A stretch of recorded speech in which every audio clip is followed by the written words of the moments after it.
everybody. So I've been meaning to do this for all month, but I do want to point out that the GARBOLOGY, which was published last year by Troy Troutup, is going to be no more in a couple of days. So this is your last chance to get yours, if it is even still out there. Now I have a copy on Kindle and I have 2 hard copies, so I am set for life. But I did want to read one story for you, just in case you're tempted or inspired to go and get your copy. And I am going to read Olly's story because why not? And also because TrashGPT is the title, and I've been playing a whole lot with ChatGPT lately. So, and if you like my spooky lit from beneath, I'm going to probably put that in the thumbnail too. Woo! All right. TrashGPT by Olly Clarke. Smithson Allen sat at his desk in what he considered the classic writer's pose, hunched over his laptop with a glass of scotch within easy reach. He held still for a moment, focused on the screen, furrowing his brow as if to make the words come, but the Word document in front of him stayed stubbornly blank. Off to one side, the camera app on his phone reached the end of its 10-second timer and snapped a burst of photos. He grabbed the phone off its tripod and swiped through the shots. Pretty good. He certainly looked the part, and that was half the battle. I bet he wasn't killing bugs on his laptop screen. He'd pick the best one later and post it to Instagram with a caption like, "Hard at work on my next extreme masterpiece, #horror4life." He took a sip of whiskey and stared at the blank page on the screen again. He really did need to write something more than a social media post if he was going to get a story done before the midnight deadline. Haha, we all know that one. He'd been putting it off long enough, so long he now had only 2 hours left. The story was for a couple of YouTube losers publishing an anthology. Also been there, done that. They might be losers, but the book would get a decent amount of airtime on their channels, and a bit of buzz never hurt. 5,000 words or less, so something simple. Maybe a ghost story. He drank some more. Animal attacks, erotic horror, a slasher. He took another sip and realized the glass was empty. Fuck it, so was his brain. Whatever well of creativity he'd been able to tap into in the past had run dry. He remembered the rush of churning out his first few novels. Scumface, Snatch Attack, A Knife in Your Guts. Surely they'd not been high art, but the fans had lapped up the mix of sex and violence he'd packed into them. Smithson stood and walked to his kitchenette. He grabbed the bottle of scotch from the countertop and refilled his glass, taking a slug from it. The liquor burned his throat going down, but no inspiration came. He carried glass and bottle back to his desk and sat. Fuck, he swore. He'd always worked well under pressure before. Scumface 2 brainfuck had taken him a weekend. He stared at his laptop, at the blank page, at the row of icons on the desktop behind that page, at the icon for the web browser. He drank some more, an idea forming. It was worth a try, wasn't it? Just to see what the result was. He didn't have to use it, and if he did, how would those 2 YouTube losers even know? He swore again. Fuck it, and fuck them. He opened the web browser and started typing in the search bar. ChatGPT. See, my AI has a name and a personality now. The web page opened and he threw some words into it. Write me a short ghost story in the style of Stephen King. Might as well aim high. Words started filling the screen. Smithson scanned the first couple of paragraphs, sipping his drink and then refilling his glass. The story was about a waster of a writer struggling with a deadline. Typical King. It was okay. Now, if it was truly King, it would be about a man with a troubled past, probably an alcohol problem, returns to a small town with a dark secret. Okay. It was okay, but kind of dull. It needed to move faster. 5,000 words wasn't a lot. Make it more dramatic, spookier, he typed. Words started to fill the screen as the AI worked its magic. Suddenly, the overhead bulb in the room went out, plunging it into near darkness. A flash of lightning from outside flooded the room with light. Funny it had been a nice day, he thought, as he stood and flicked the light switch up and down. The light came back on, and as thunder rumbled outside, Smithson shivered. Sorry, I'm almost running out of battery, so we're on a little bit of a crunch here to see which runs out first, my laptop battery or the story. When had it got so cold? It was like an icebox in here. He sat down again and sipped his whiskey, letting it warm him from the inside. He read more of the story. It was okay, but kind of dated, like the kind of old black and white movies he'd watched on late-night TV as a kid. The AI spat out a load more words. The same loser writer blocked and getting steadily drunk. More cliches in other words, but cliches sold. So this writer was in his apartment and trying to write. There was a storm, decently atmospheric, the writer supposed. It needed something more, though. Creepy crawlies, maybe. They always creep people out. He tapped away at the keyboard. A fly buzzed past his ears, startling him. Where the hell did that come from? He swatted at it and turned back to the screen. Still too slow. He deleted the last few words and added a new instruction for the chatbot. Sex it up a bit. Gratuitous sex and violence, Richard Lehman style. New words appeared on the screen and he read them. A shrill scream rang out, which was a decent hook at least, depending where it led. A shrill scream rang out.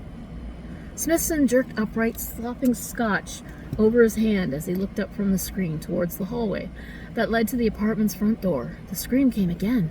A woman, terrified. He jumped up and ran to the door as she screamed a third time. She was close. He peered through the peephole in the door and saw her, blonde, 20-ish, and buxom as hell. She was wearing a tight t-shirt and was sodden from the rain and clung to her ample breasts. A pair of denim shorts hugged her rump. Oh, sorry. Okay, sorry, my neighbor just stopped by to say hello. Okay. Blonde, 20-ish, and buxom as hell, she was wearing a tight t-shirt that was sodden from the rain and clung to her ample breasts. A pair of denim shorts hugged her rump. Despite the look of pure terror on her face, the writer found himself getting aroused. He knew he should do something more than ogle her, but his brain was overwhelmed by the sight in front of him. She pivoted to face the door, her bosom jiggling provocatively, and hammered on it. "Help me!" she yelled, her voice husky from screaming. That broke the writer's voyeuristic paralysis, and he jerked the door open. The woman had been about to hammer on it again, and she stumbled forward into him. Her breasts pushed against him, and he felt their warmth through his own t-shirt. He pulled back and slammed the door shut behind her. "Thank you," she breathed. "I don't think you saw me come in." "Who?" asked Smithson. He was suddenly worried. Inviting a gorgeous blonde into his pad was one thing, but if there was some lunatic boyfriend on her trail... He looked at her tail again, admiring it. "The giant psycho lunatic, he came out of nowhere," she started, and then stopped at the sound of heavy footfalls in the hallway outside. Sorry, there's standing water just over here, so the mosquitoes here are bad. Anyway, sound of heavy footfalls in the hallway outside. Stepping as quietly as he could to the door, Smithson peered through the peephole again. There was a man mounted on the other side. He was humongous, 7 foot tall if he was an inch, clad in a blood-stained boiler suit and carrying a huge machete. His face was covered with old scars. As Smithson watched, he saw one of them writhe, as if there was a worm beneath the wrinkled skin. The man wore a filthy eye patch over one eye, and the other was bloodshot and bulged from its socket as the monstrous figure surveyed the hall. "Is he there?" whispered the woman. "Shh," hissed Smithson. The man stopped walking and swiveled to stare at the door. Smithson froze as his gaze met the monster's. The figure leaned forward to the door, looking through the peephole from the other side. Okay, why didn't this dumbass cover it up immediately? That crimson orb filled the writer's view, only the glass of the peephole between it and his own eye, wide with terror. He froze on the spot, unable to move, unable to breathe. Could the psycho see him? Did he know he was there? "What's happening?" breathed the woman, stepping closer to him. He felt the sexy pressure of her breast against his back as she leaned toward the door. His cock swelled in his pants despite the terror that gripped him. After what felt like hours, the monstrous eye disappeared from the peephole. Smithson was finally able to breathe again as he watched the giant continue walking down the hall. He waited until the booming footsteps had faded, then turned to the woman. "He's gone. We're safe." "Thank God," she sighed. "We need to call the cops. He might come back." Smithson led her into his office. "Take a seat," he said, gesturing to his desk chair. "I'll call them. Tell them about Humongo." She sat stretching her long bare legs out in front of her. He admired them as he lifted the phone receiver and dialed 911. The operators picked up, and Smithson began talking, the tension flooding out of him as he described the events of the last half hour. Those damn legs were distracting him, so he turned away, staring at the wall as he kept talking. The operator seemed skeptical when he described Humongo, but reassured that an officer would be with them soon. "Just stay put," she said. "Don't go out and don't answer the door until the officer gets there." Smithson hung up and turned back to the woman. She was staring at his laptop, reading the words on the screen. "Hey, that's private." She turned and stared at him. "What the hell is this?" she said, gesturing at the screen. "This is me. This is us. This is what just happened." Smithson shook his head. "What are you talking about? It's just a dumb story." "Read it," she said.